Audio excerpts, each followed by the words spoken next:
Que la gracia de nuestro Señor Jesucristo, su gran amor, lo experimentemos en nuestras vidas siempre. Amén. Si queremos experimentar el amor de Dios, necesitamos sentirnos que lo necesitamos. Si queremos la misericordia de Dios, si queremos que Dios nos levante, necesitamos vernos caídos. ¿Cómo han sido estos 50 años, estimados confirmados? Sin lugar a dudas, desde lo que nosotros pensábamos o nos proyectábamos, quizás no todas las cosas se cumplieron, no se han cumplido. Algunas quedaron en el camino, algunos proyectos han quedado en el camino, otros efectivamente han salido adelante. Quizás no como nosotros queríamos, pero eso se lo pidieron ustedes muchas veces a Dios, que no sea como ustedes quieren, sino de acuerdo a la voluntad de Dios. Y a veces la voluntad de Dios nos gusta y a veces no nos gusta. Y de hecho, hay un texto bíblico que dice: mis pensamientos no son vuestros pensamientos, ni mis caminos, ni vuestros caminos, mis caminos, afirma Dios. Mis caminos, dice Él, y mis pensamientos son más altos que los de ustedes. Así podríamos resumir esta introducción. El tema es cómo entender a Dios en eso. Cómo amar los designios de Dios si no nos gustan. Especialmente si estamos en momentos apremiantes. Y para entender estas preguntas hay que, de alguna forma, aprender de lo que le pasó al pueblo de Israel. Y para eso yo quiero dedicarme solamente un instante a poder describir un hecho histórico. ¿Ya? Lo tenemos, ¿no es cierto?, adelante. Después del año 1000, el pueblo de Israel, el pueblo hebreo, se pelearon entre ellos, ¿no es cierto? Los hermanos, parece que el vecino, ¿no es cierto?, ahí muchas veces pelean. 10 tribus se fueron al norte, formando el reino de Israel. 2 tribus formaron el reino de Judá. Y resulta de que voy a hablar del norte, aunque Isaías, el profeta del cual hoy día hablamos, vivía en el sur. Le hablaba al pueblo del norte. Y ellos, en el norte, el reino de Israel, se habían apartado de la religión yahvista de Dios. Inclusive habían incorporado elementos paganos a su religión, lo cual fue abominación a Dios. Algunos profetas, como Amós, Oseas y el mismo Isaías, le habían advertido al pueblo que se volvieran a Dios y se arrepintieran. ¿Lo hicieron o no lo hicieron? No lo hicieron. Consecuencia ya advertida, Dios usa a un imperio en ese momento. Esto algunos quizás lo van a escuchar por segunda vez, porque hace como 2 semanas también lo mencioné. El asirio va y toma todo ese sector que está en azul, ¿no es cierto?, y se lleva a buena parte del pueblo de Israel, especialmente los sacerdotes, los líderes, los intelectuales y doctores de la ley. Año 722 antes de Cristo. Desapareció eso que nosotros vemos en azul. Y resulta de que, tal como yo les decía, Isaías les advierte a ellos. Y yo quiero mencionarles que de todo el libro de Isaías propiamente tal, el profeta, va a escribir los primeros 39 capítulos. Habla de estos hechos que van a pasar, futuro. Con los siglos, y digo siglos, más de 130 y tantos años, el sur, lo que está en naranjo, amarillo, ¿no es cierto?, por ahí, le va a pasar lo mismo. Y también va a haber otro imperio, en este caso el babilónico o neobabilónico, quien va a hacer exactamente lo mismo en el 587. Van a sacar a la gran mayoría de los de Judá y se los van a llevar a Babilonia. Y ahí en Babilonia se va a escribir una segunda parte de este libro que va del capítulo 40 al 55, que hoy día nos convoca esta parte, este párrafo.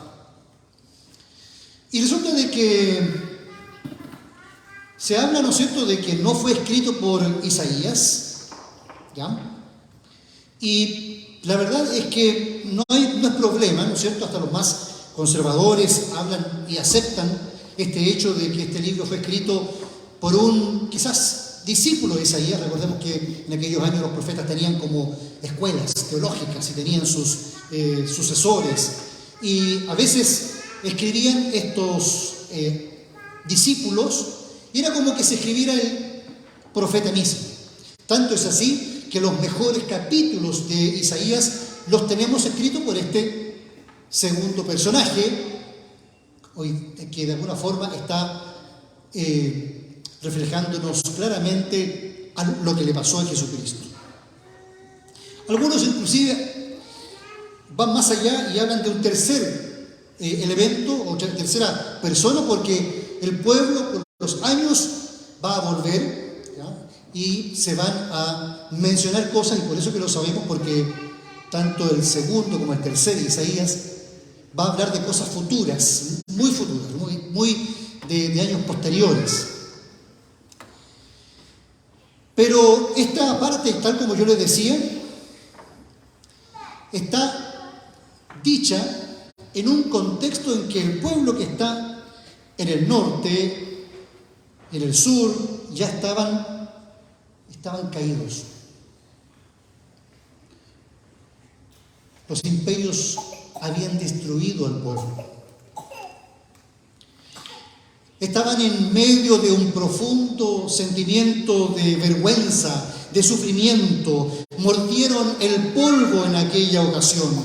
Y seguramente habían muchos fieles a Dios.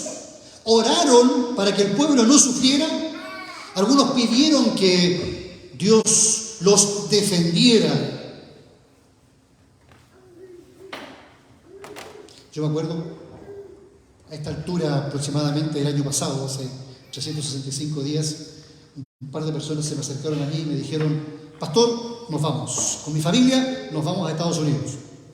¿Por qué? Porque esto pinta muy mal. Quizás pintaba mal, pero Dios quiso otra cosa.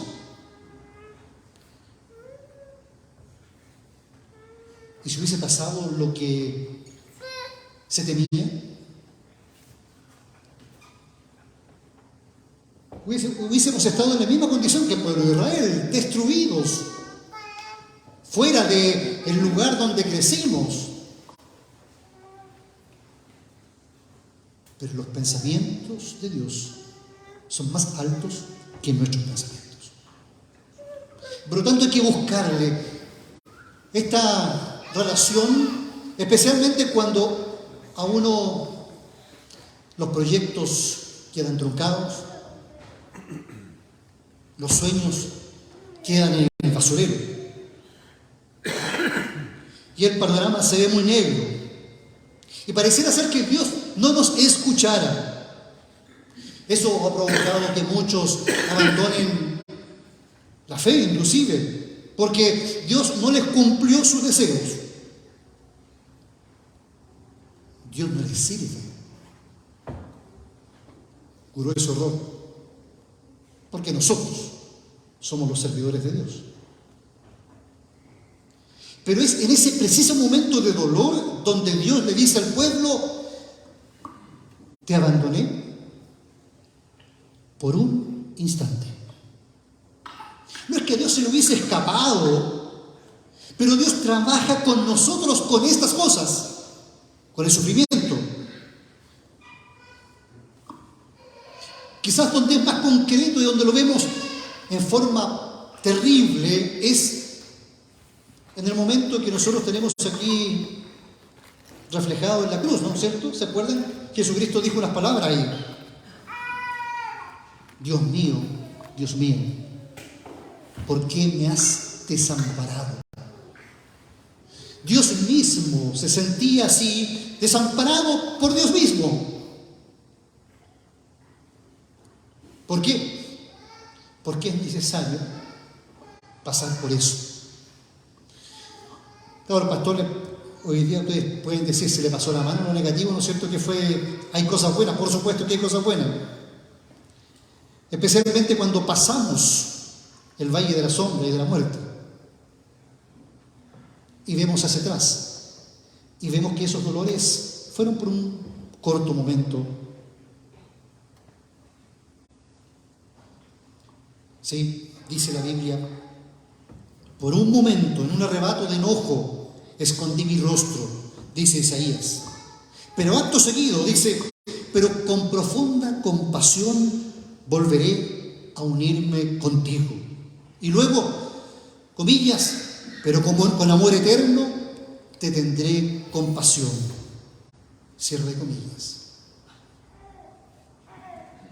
Y yo les digo que Dios hace eso con su pueblo, con sus hijos, sus hijas, porque somos joyas delante de Dios. Joyas en bruto. Claro. Dios necesita, ¿no es cierto?, que pulirnos y para eso meternos en el horno a 1000 grados, ¿no es cierto?, y salimos mejor que antes, y después a 2000 grados y salimos mejor que antes, y así cada vez somos joyas más preciosas para Dios.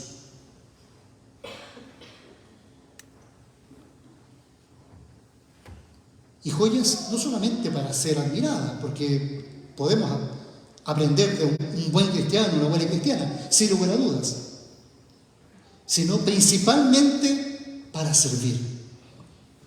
Si usted cree que está aquí hoy día, domingo 19, solo para escuchar hermosas canciones y reflexionar y orar, estamos completamente equivocados.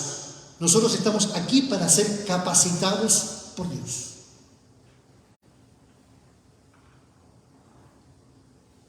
Tenemos una capacitación divina para que hagamos las cosas que vienen de Dios y que tienen que ver con el amor. El apóstol Pablo nos complementa y nos dice en el texto, escuchamos, que con aquel consuelo con que somos consolados, nosotros vamos a poder consolar a otros. Nadie más sabe cómo se siente otra persona que cuando uno ha pasado por lo mismo.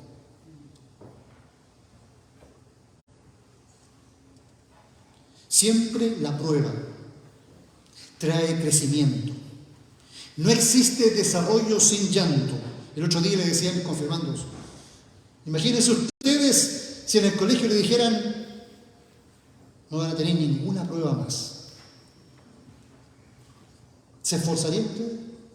No. Por eso se llaman pruebas.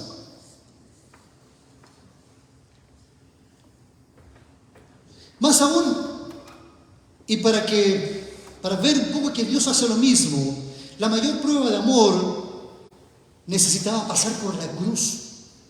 Era necesario que el grano de trigo llegue a la tumba, porque desde ahí viene la resurrección, desde ahí viene la alegría.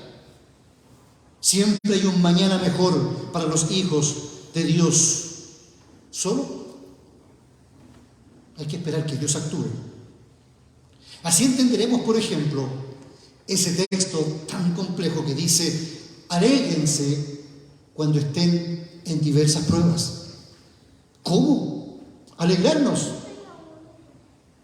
Sí, porque la recompensa es grande en los cielos.